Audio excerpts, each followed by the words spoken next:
Hi everyone, welcome back at Charlotte from at Charlotte's house. We have sun in Connecticut, which means I can finally come out to the garage, try some projects. Stay tuned. As you know, we are renting, so I am trying to bring in some renter-friendly projects to make all of the rooms feel a little bit more like home. And today's project is updating these really inexpensive metal farmhouse lights so that they can go in my son's room. I have some plans to bring in a little color, and I think these will be perfect. I bought these off Amazon. They were pretty inexpensive. I will drop a link in the video description.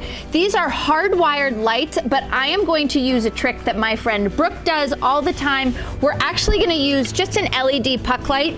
The first thing I have planned for these lights is to add a little bit of color. There's nothing wrong with the white, but we have been limited by how much we can paint. We can't do things like wallpaper, so I want to bring in color whenever I can, and I think this will make a really fun update. I'm going to start by taping off the cord.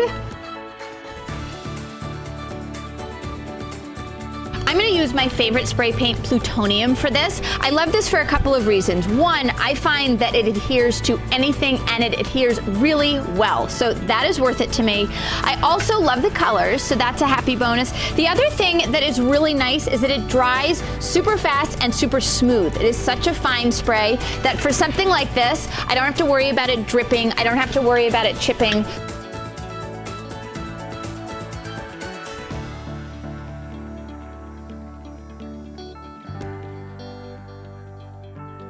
All right, I think that is pretty good. I'm gonna put this aside. It's probably already dry if I'm being honest, but I'm gonna put this aside. I have one more to do, and then I'll pull it into the sun and see if there's any places where I missed.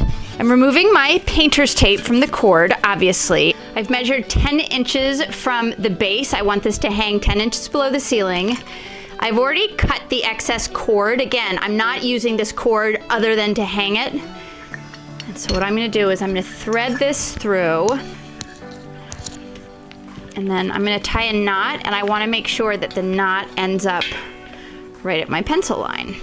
One thing I didn't show you is how I plan to light these. My friend Brooke does this all the time. She blogs at Nesting with Grace, so you're going to want to check it out. She uses these LED puck lights, and the beauty of these is that you can wire this back piece right inside that pendant light.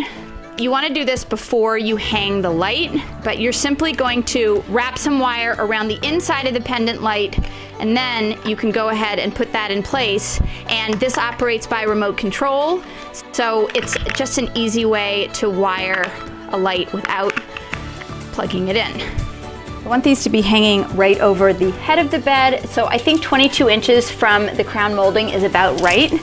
And just before I start, I also am going to make sure that there isn't a stud in here. I am planning to anchor the plate for the pendant light, and I'd like to know if there's a stud. That makes my job a lot easier, but then I won't have to pre-drill for that anchor. That confirms that I'm gonna need to use anchors. It's no big deal. The light fixture is really light, so honestly, I probably could skip that step, but I'll feel safer knowing that these are securely in the ceiling and they're not gonna fall on Oliver. I have a cloth on the bed. This is really messy, and I have the right drill bit for my anchors.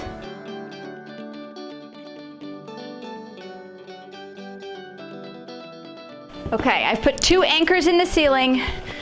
Again, I don't need them to carry a lot of weight. These light fixtures are probably well under 10 pounds, but I just want to be safe because they are hanging above his head. I am using 2 pretty long screws. I'd say they're maybe 3 inches.